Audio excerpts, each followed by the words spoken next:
That is really good news. Okay, well look, I'm assuming that you didn't hear the last couple of minutes, so we are going to start again.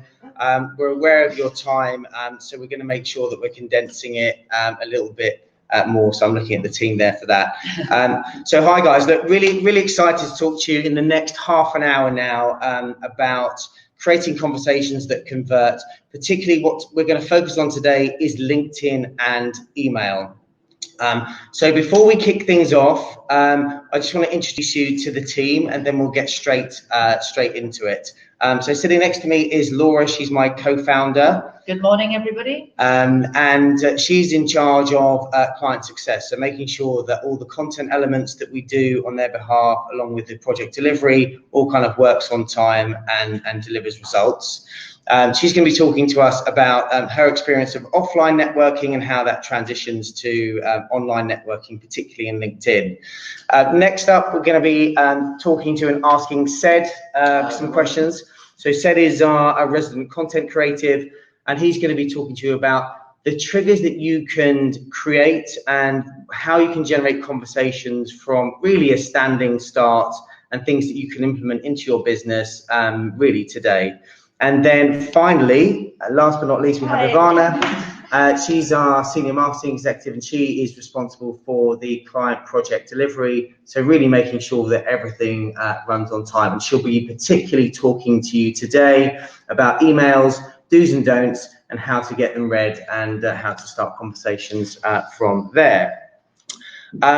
So hopefully you didn't get too busy with that, too dizzy with that, but we want to give you the maximum value that we can today. So that's why we've got 4 of us coming through.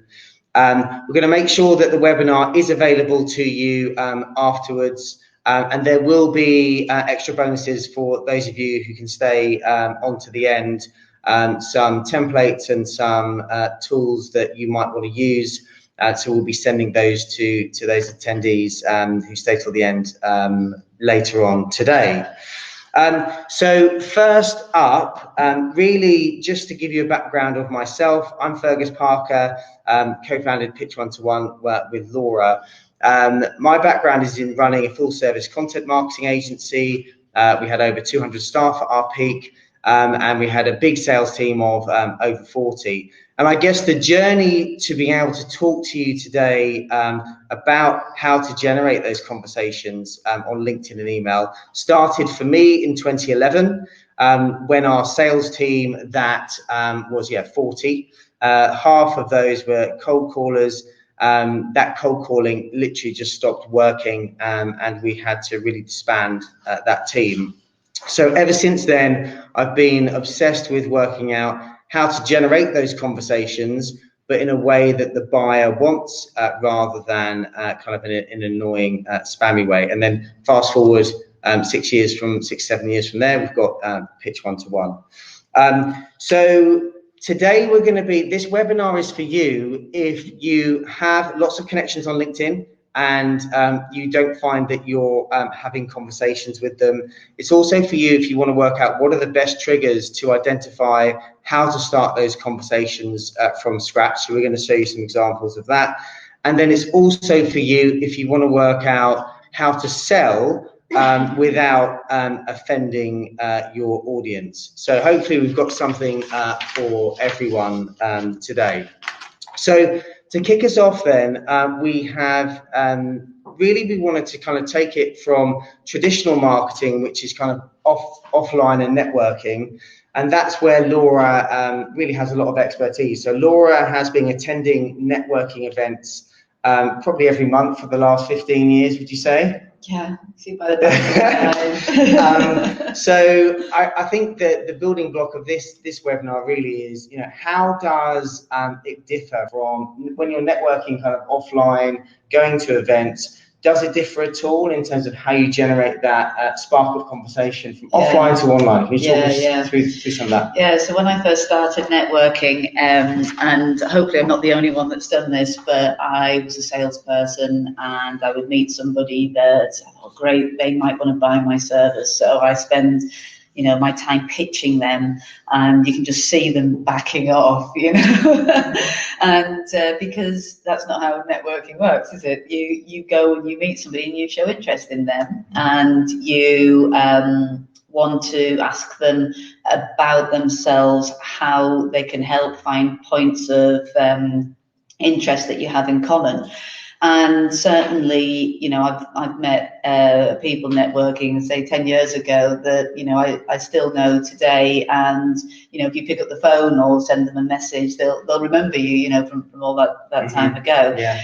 And what we're seeing on LinkedIn is that people have forgotten the rules. It's almost like your online persona is not the real you. Mm-hmm. And so what I'm seeing a lot of, because I'm on the receiving end of it as well, is that you sort of meet somebody online, you connect with them, and then you get this big sales pitch and you're like, whoa, and it's really off-putting. And I think that the rules about being nice to people and polite and showing interest, like, they do apply online as well as offline. Yeah. So what would be your kind of best tips as to how to transfer that offline etiquette into online etiquette on LinkedIn, for example? Well, it's about offering to help people first, basically. There's an example of a guy that I think we might have some screenshots of the online conversation, but there's, and we can send this afterwards, but basically what happened was I saw that this guy had written an article, so I connected with him, didn't know him at all, but thought he might be somebody I might like to work with. And I saw that he'd written an article, and I said, I really like what you said about that. And we just started a chat about it. And then I said, I noticed that you're promoting a webinar. Would you like me to share it with my network? And he was like, yeah, sure, here's the link. And then, went back, shared, and left it at that. So I didn't pitch him, but I went back, I diarised when the webinar was. I went back a few days later. How was it? Was it well attended? Because I know that our service can help them to get more webinar attendees. He was really surprised that I'd gone back and asked, and we basically talked about the platform that he's using, whether it was a good webinar. And then I sent him an email saying, I'd just like to introduce my company services. Would you like to speak to me? And when I got him on the phone, I said, was it the bit in my email about account-based marketing? And he said, actually, it wasn't. It was because you'd been really nice to me. And, he just said, I felt obliged. I never speak to salespeople, but, I thought... it worked. Yeah, exactly. Yeah, very good. Yeah, so other examples of giving before you get, something that we use all the time is like liking other people's content. Sort of somebody that you want to work with, they've put out a piece of content, nobody has liked or commented on it, and you do. They're like, oh, thank you. And that works so well, doesn't it? I mean, particularly for those people who are sharing content that don't get a lot of interaction with it. If you're one of the 3 or 4 people who do like their content, you really do stand out, and it's a great position to begin a conversation. I think Seb will be talking more about that later. Right. Thank you. And I think now's a good time to maybe just start talking about some of those things that you can do to give value before you get. So we'll try and get some slides up now about value ladders. So if I just do here. So I'm not sure if any of you are familiar with the term value ladder, but this is something that is working very well for us in doing what we call ascending your buyer through your buyer cycle or through your buyer journey. So again, Sed will kind of talk more specifically about it, but value ladders really generally start with free content, of which you can see some examples there. Then they go up to gated content like webinars, quizzes, scorecards, case studies, that kind of thing. Then it could be a physical event, and then a sales meeting. So the idea is the more we're taking them up this value ladder, the more trust it takes from them to get them to that point. So what we're looking to do, rather than jump straight to 4, where you'll get quite a high decline rate, people won't go straight for a video call if they don't know you. We're looking to get them through that journey in a way that makes sense to them, it isn't always linear. They can go back, they can go forward, they can stay at step 2 for a while, can't they? But we're going to talk to you about how we can do that through LinkedIn and also through email. So I guess, Sed, just sort of bring it over to your good self. Can you give us some examples of value ladders and how you're using them for clients kind of in practice today? Yeah, certainly. Yeah, just to echo what Fergus and Laura was saying, the value ladder is really great just for building a relationship. And the best relationships are formed over time. You might say you're best friends with someone after one night in a club, but actually your best mates are the ones that form long periods of relationships, and value ladders really help people form that relationship. I've got a couple of examples. LinkedIn, how do I go to the next slide? Oh, brilliant. Yeah, so this is actually the example that Laura was talking about. And this is utilizing a group to build a relationship. So here, Laura invited this person to the group, offered to promote his article, as you can see, and then formed, as Laura now says, a relationship off the back of that. This is really early on in the value ladder, like a step 1, and it sort of creates a sort of community feel.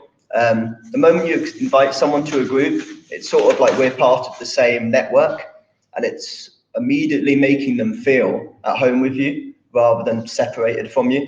And it's a really, really great first step, and it's a great conversation starter that I've been using, and Laura and I have been using non-stop. So everybody come and join our group. Yeah, everyone come join our group. Marketing for growth. Essentially. But there's lots of different kinds. It's not just groups. You can also use, here's further the conversation, however Laura went through it, so I'll just go through. We're also using the webinar, like this webinar. If you give a bit of content, it's that old saying, give a little love and it all comes back to you. Webinar is very much that sort of love. You give interest and you get it back. Oh, sorry, Fergus. And here we're using content. Content is really good for building a relationship, but only if they're interested. If you are just blanket sending content to people who it doesn't relate to, they're just going to find that insincere. They're going to find it just not very nice. If you're forming a real relationship, you want to do it over real shared interests. And groups can do that, content can do that, webinars can do it. You don't really want to force it. And so do you see a big drop-off when asking for gated content between free content and gated content? Is there a particular time to be sending that to potential prospects? Yeah, I think if you're quite deep into the relationship, sending a gated content can feel a bit, as I said earlier, a bit insincere. If you're talking quite a bit, sending just the content directly without asking anything of them is a lot better. If you're not asking stuff of them, they don't feel like you're about to trap them with X or Y. However, that being said, gated content, if you're early on in the relationship and say you're just forwarding them to a link, gated content is a really good way of just building up data, as we all know. Okay, great, lovely. And then I guess the big thing for social selling on LinkedIn is when and whether you should sell at all. I know when I first started on LinkedIn, I was that person kind of doing the cold sales pitch. Yeah. How have we evolved from that? What does that look like now in 2019, going into 2020? Yeah, I think that it is okay to make a direct ask. If you've had a bit of a chat first, it's a bit like don't do the marriage proposal till you've had a few dates. Yeah. And what would that mean specifically? So on LinkedIn, what does a bit of a chat actually mean? Well, actually, there's an example on there. They've engaged with your content. You've shown sort of willing that you're showing interest in them. Yeah. And what you do find on LinkedIn is that you've got your pitch that you really want to say, and a lot of the time we do this, don't we, Seth, is where you write a message and then you go, just less is more, just delete half of what, wait until they respond, and then come in with the other one. But the other trick that we found works really well is that people are used to having business conversations on email. So once we've built the relationship on LinkedIn, it's really nice to send an email to say, hey, we've been connected for a while. I'd just like to introduce our company's services. And you might not get a response from that email. I told you an example when I did get a response, so obviously you get fewer that reply than not. So we then go on to LinkedIn and just do a really short message, make it a little bit ambiguous, very short. Hey, I've just sent you an email. Now's not the right time, just let me know. And then what you're doing there is you're giving them a way out. You're sort of backing off on LinkedIn when you're being quite direct on email. So you're keeping that relationship. And I think that's key, isn't it? To make sure that when you're asking questions, you are allowing that person to have an out. And that you're not cornering them into this sales ask where you're just saying we need a meeting now, right? Well, you can say, can we have a chat? Or you could say, it might be worth us having a chat about that one day. Perfect. And I think that line is very important. So rather than do you want a conversation, do you want to chat this time, this date, this date, saying something open-ended like it may be worth a chat sounds very nuanced and doesn't sound like there's a big difference, but in terms of the way that makes that person feel, it feels more open-ended, and so you can get a better response from that. And in terms of the sales ask, this is kind of coming on to Ivana's territory really, is there's a good time.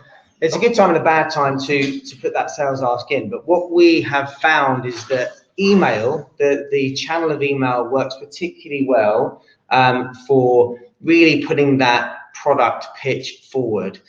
So the ideal journey looks like, developing that relationship, having those quick chatty conversations, those human conversations on LinkedIn. And then when your prospect gets to a certain point, transitioning that to email. So Ivana, just to kind of to hand it over to you, in terms of making sure that you can see our lovely Christmas tree in the background as well. in terms of getting those emails delivered, so getting them into inboxes and making sure that people are reading them, can you give the audience, your best insights in terms of how to get that job done on a consistent basis? Yeah, definitely. Well, first of all, there's so many ways how to achieve this deliverability of the emails. Mainly to start with will be to check your DNS setup, and also to make sure that you validate the emails that you're going to use. But I'm not going to go into this in details because it's more about technical part of this email. But of course, I'm going to talk more of how actually to start the conversation on email. So in order to do that, you need to get your email open. Right. Well, that's the main goal of it to start with. So first, in order to get the email open, try to send it to inbox, so not to other folders. So how you can do that is, firstly, always avoid spam words in your subject. Usually, some of the tools they are actually flagging you when you are mentioning some spam word in the subject line. The tool that we are using is doing that as well. It's very convenient for any email campaign. So spam words like free, 100%, read this, open my email, trust me, they will not be helpful at all. So don't do that. And it's quite a long list of those spam words. Actually, we can send it over to our attendees after our webinar. Then there are other options as well. So check the sender reputation, the email of the sender. Make sure it's valid.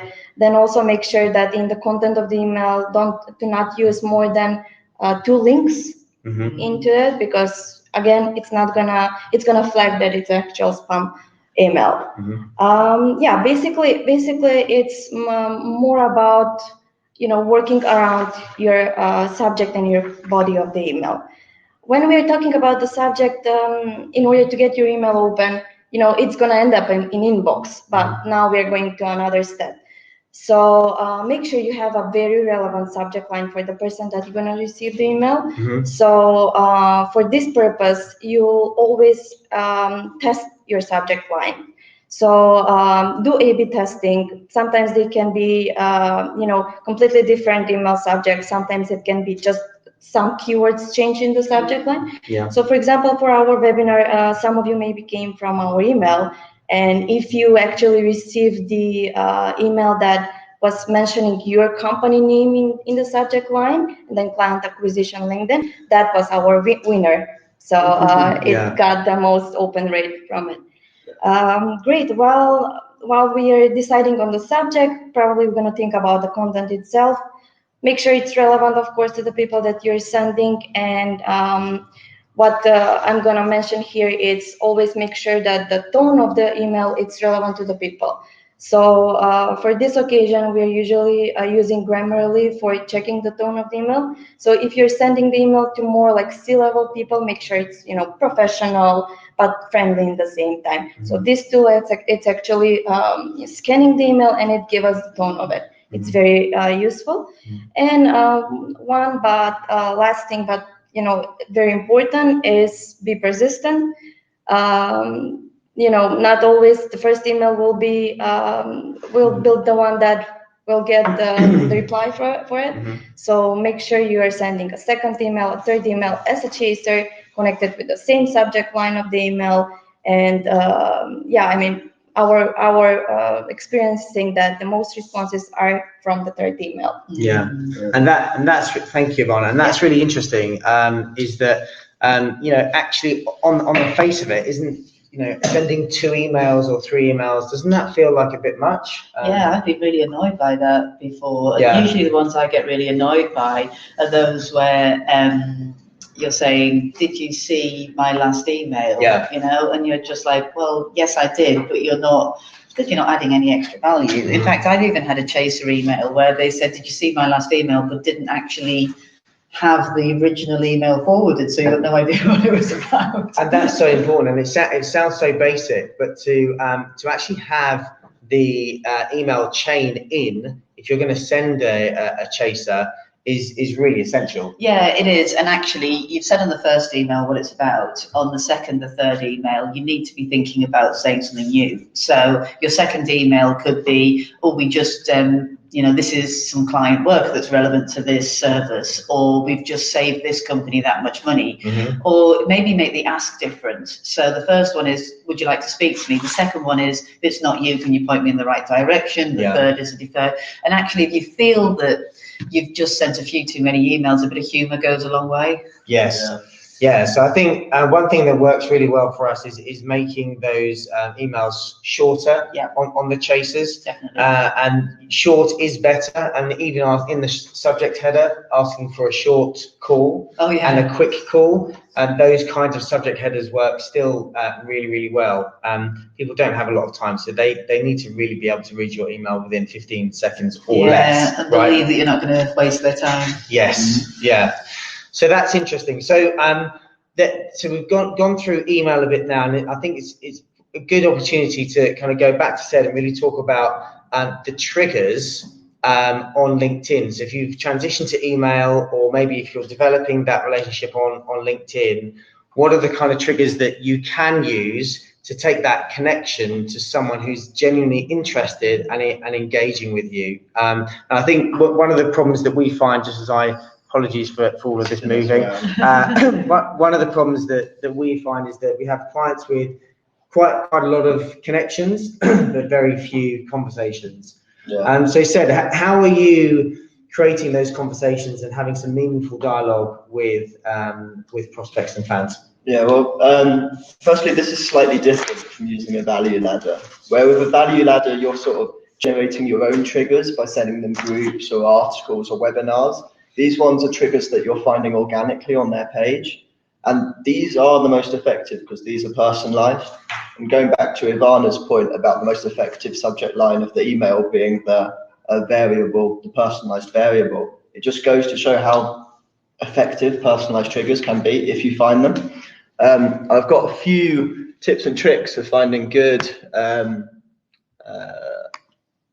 triggers on someone's page. First of all, if you are not looking at someone's articles at an activity page when you are trying to find something to message them, you're really missing out. The articles and activity is everything. There is so much there to talk about. If they've shared an article, here Laura shared an article about webinar, you could comment, the webinar looks really interesting, form a conversation off that. Here you can see this person's commented, interesting piece, thanks for posting it. You can click that, form a conversation about that. If you put in the extra effort, people will always appreciate that, as demonstrated with the Mark example earlier. Another great place to find mutual sort of touching points is the highlights section just on someone's profile. Here you can see that if they've got a shared background or shared connections, if you both went to the same university, it can be a really simple opening line. Just being like, hi, welcome to the group. Also saw that you went to Sussex. Didn't you like the seagulls? Honestly, forming connections on other things outside of business is really the way to go. You don't want a forced conversation in real life, and you form conversations in real life over mutual connections and mutual interests. It should be the same in business, and the most effective conversations are the same in business. I've got a few examples. Here, I've got an example where we were talking to someone and noticed that they'd done some work with a company that we'd also done some work with. And we were using that as our trigger of the conversation. And it worked really well, as you can see.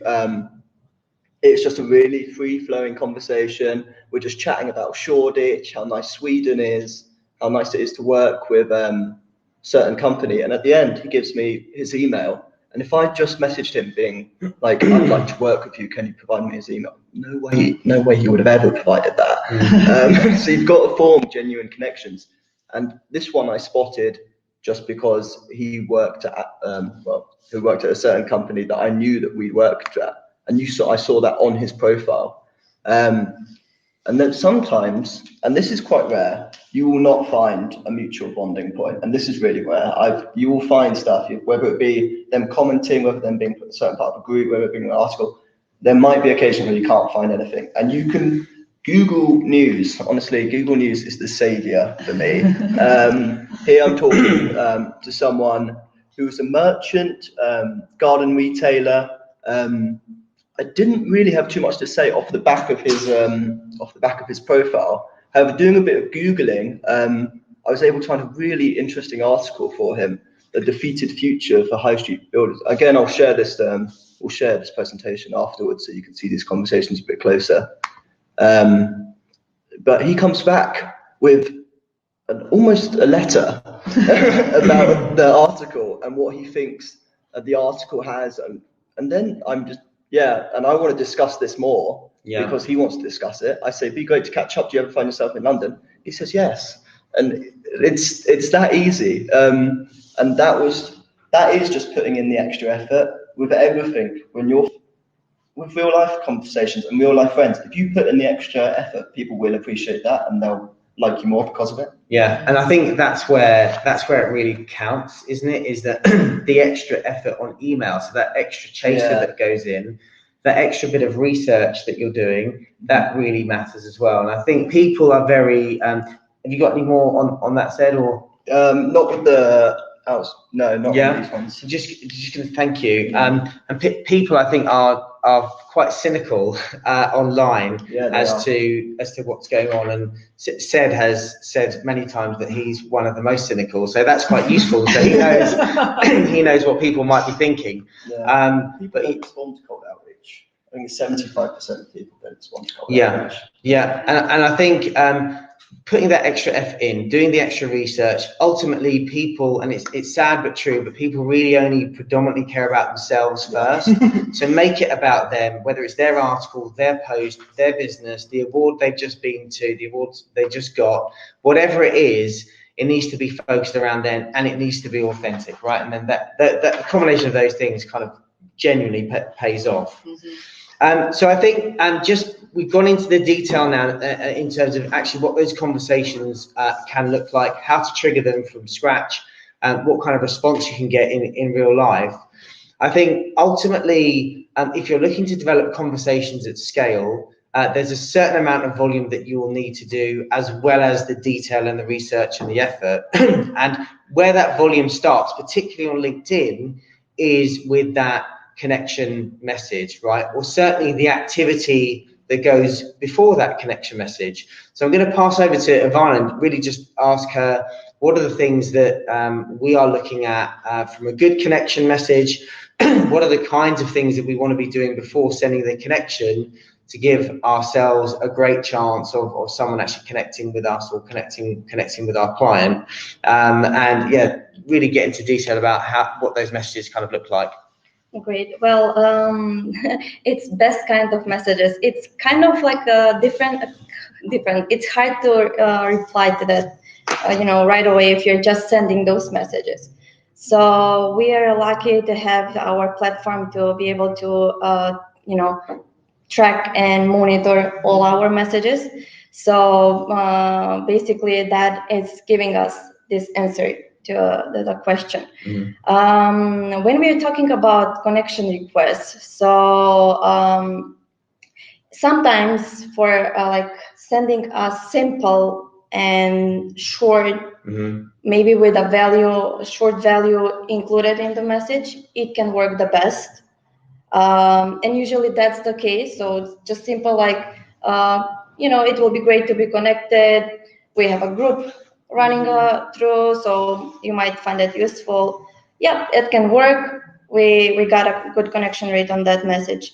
But for some people, for some clients, we've tried it, we've tested it, but it wasn't working at all. Mm-hmm. So we had to think of something else, we had to figure it out a way how to get these people accept that connection request, because that fans for that client were into the marketing department, where they probably were bombarded with this connection request. Mm-hmm. So most of the time, they're ignoring them if they're just like simple like that. So we've tried something else. It sounded weird to me when I read it, but actually it was sounding like I'm following you for a while. It will be less creepy if we connect.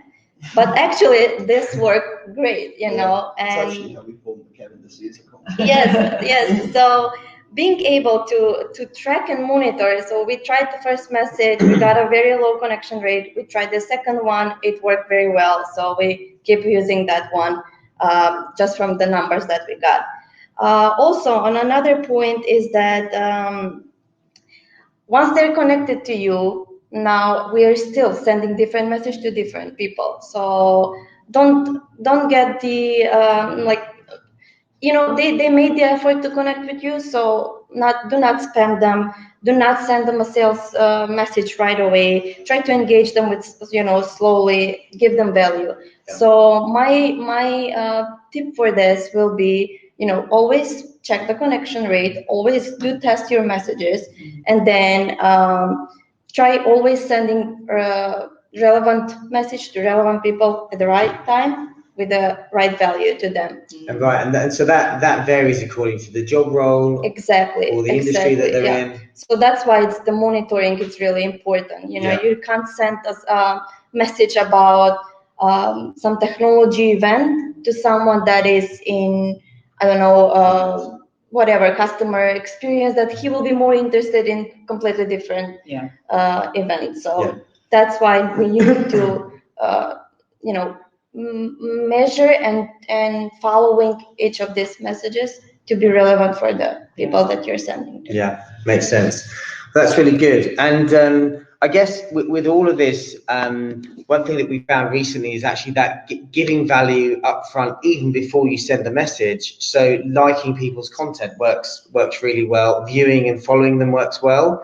And also, just like in real life, there are certain people that you can have a good conversation with, and there are certain people who just don't want a conversation, right? So one relatively new feature of LinkedIn that is excellent to identify, is this person going to be a cold fish, or are they going to be receptive to conversation? Is the spotlight area in Sales Navigator. So Sales Navigator is a premium LinkedIn package. If you do decide to get that, I think it's £60 a month. plus.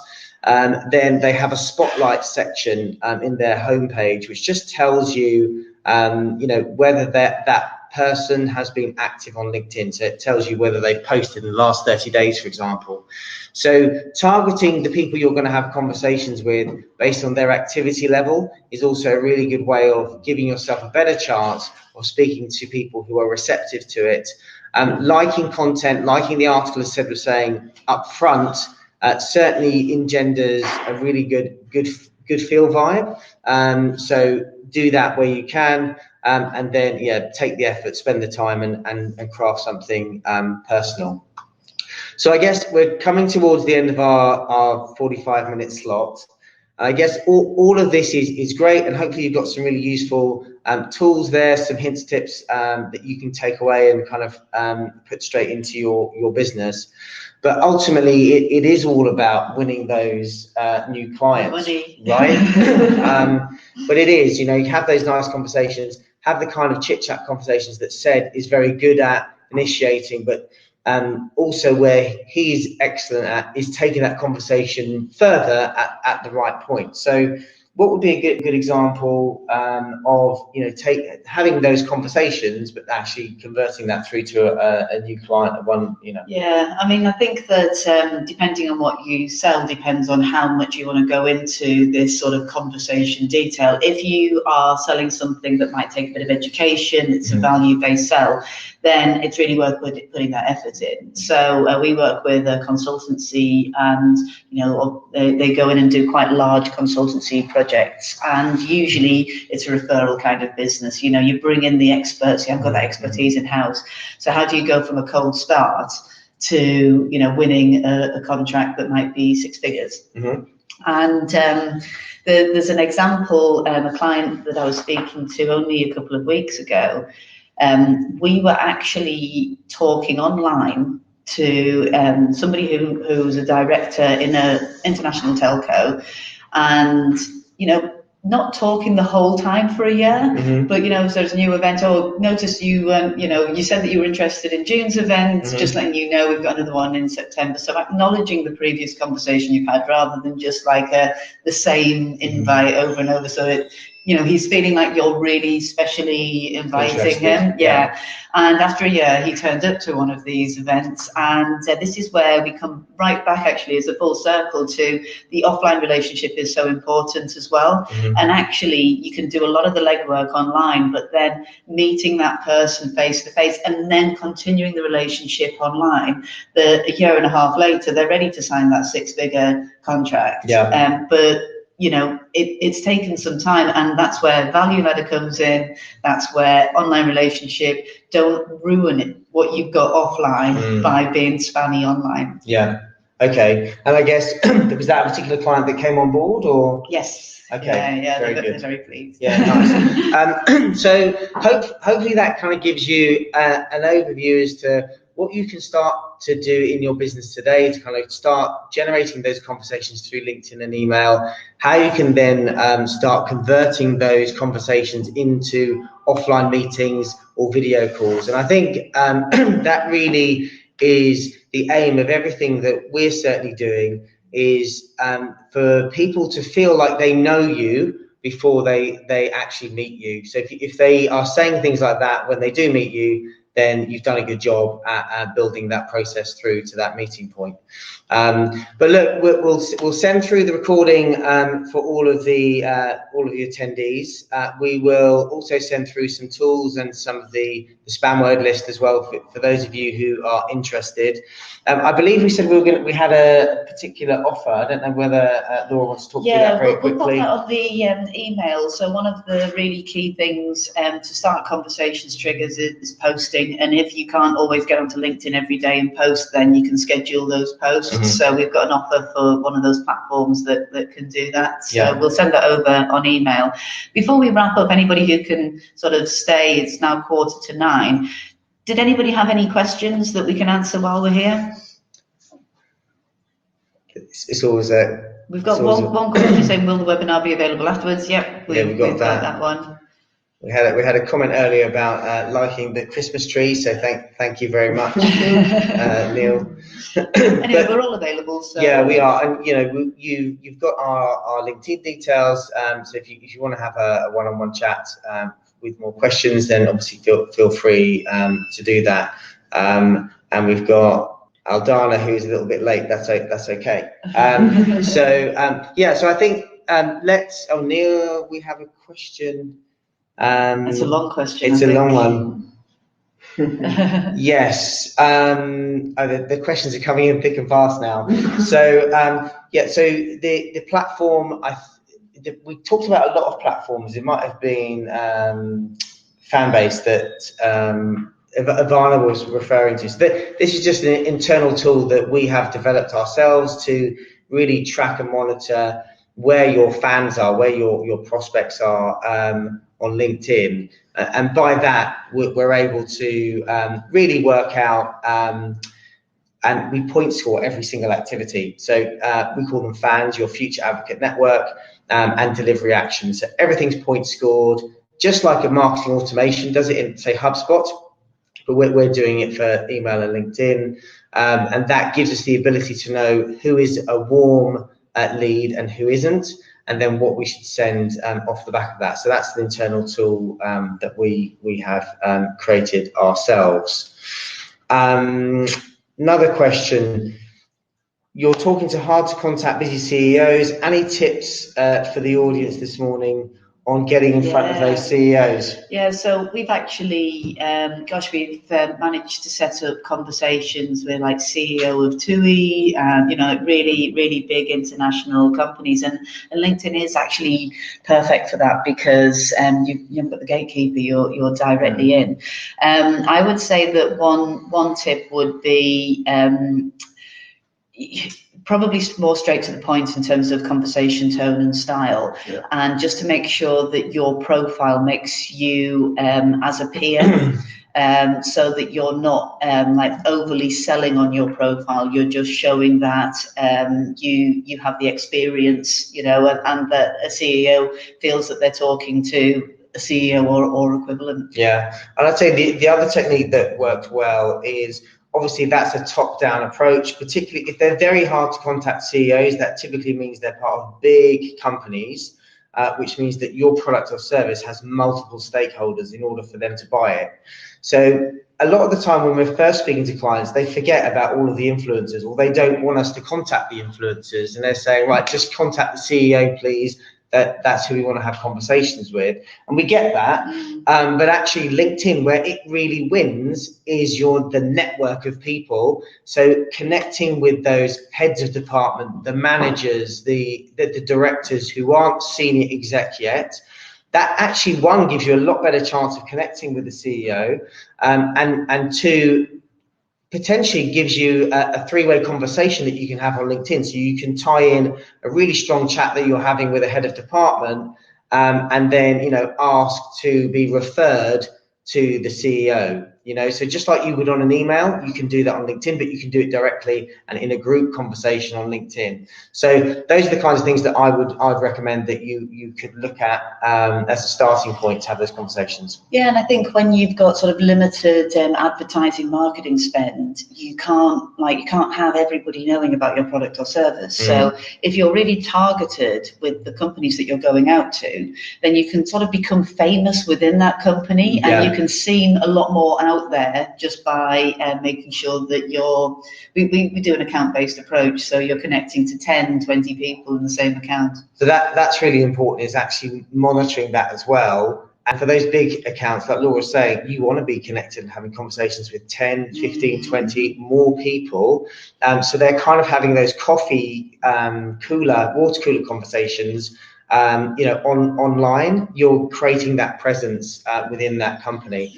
So it really just depends on your approach. Some of our clients, they've got a huge audience and they just want to get out to as many people as possible. Other clients, they're very much account based, and there's only 150 companies that they want to work with.